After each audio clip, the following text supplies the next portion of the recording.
Après que Dieu eut détruit le monde entier au jour de Noé, la première personne qui vint sous la malédiction de Dieu fut Ham, Genèse 9, 25. Ham fut le père de Canaan. Noé, le prédicateur de la justice, s'enivra et sa nudité fut découverte dans sa maison. Le premier homme qui vit cela fut le propre fils de Noé, Ham. Il courut dehors crier la nouvelle à ses deux frères. Quel acte d'irrespect! Mais lorsque les deux autres fils entendirent cela, ils ne regardèrent pas la nudité de leur père. Ils marchèrent à reculons et couvrirent sa nudité avec une couverture. Ham eut un cœur rebelle. Noé, l'homme hautement estimé de Dieu, faillit. Mais au moment où il faillissait, cela donna une occasion pour la rébellion de se manifester. À cause de cette rébellion, Ham se plaça sous la malédiction. Les autorités nommées par Dieu peuvent faillir, mais ce n'est pas à nous de leur résister. Sans se soucier de savoir combien déraisonnables elles peuvent nous paraître, nous sommes commandés de leur obéir, et non pas de se rebeller contre elles. Nous n'avons pas l'autorité pour faire cela. Voici un exemple tiré de la vie de David. La délicatesse et l'humilité de David apparaissent lorsque Saül tombe entre ses mains. David épargna la vie de Saül. David résolut qu'il ne lèverait pas la main contre loin de l'Éternel.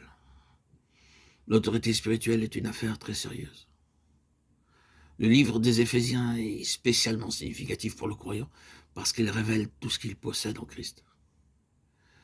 La conduite temporelle de l'Église dans les choses mondaines est incluse dans l'enseignement central des Éphésiens. C'est le seul moyen de goûter la plénitude de Dieu. Paul dit, « Serviteurs, obéissez à vos maîtres selon la chair, avec crainte et tremblement, dans la simplicité de votre cœur comme à Christ. » Éphésiens 6, 5. Les principes mentionnés ici sont applicables pour n'importe quelle relation avec les employeurs. Quel que soit notre patron sur notre lieu de travail, nous devons servir comme étant sous l'autorité du Seigneur. Il peut être le diable incarné, mais ça ne donne pas le droit de l'insulter ou de parler derrière son dos. Quoique des employeurs soient enclins à avoir en vue beaucoup de bonnes choses pour les employés, le Seigneur voit tout et récompense tout. Mais nous, en tant que croyants, nous servirons non pour faire plaisir aux hommes, mais pour plaire au Seigneur, non seulement sur le lieu de travail, mais aussi à l'extérieur. Romains 13, 7. Il faut rendre le droit et le devoir à qui cela est dû. Enfin, nous devons apprendre l'obéissance dans l'Église. Obéissez à vos conducteurs et ayez pour eux de la déférence, car ils veillent sur vos âmes. Comme devant en rendre compte, qu'il en soit ainsi, afin qu'ils le fassent avec joie, et non en gémissement. Non en gémissant, ce qui ne vous serait d'aucun avantage. Hébreux 13, 17. Notre obéissance devrait être totale et non une obéissance partielle, non pas une crainte d'esclave, mais d'amour.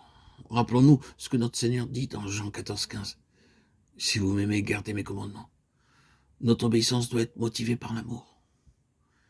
Quoique Christ soit le roi des rois et le Seigneur des seigneurs, cependant il devint un esclave pour notre intérêt et fut obéissant même jusqu'à la mort de la croix, parce qu'il a tout donné pour nous. En retour, par amour pour lui, je veux lui obéir en chaque chose. Si nous obéissons dans l'amour, nous surpassons toujours ce que nous pouvons faire sous sa loi.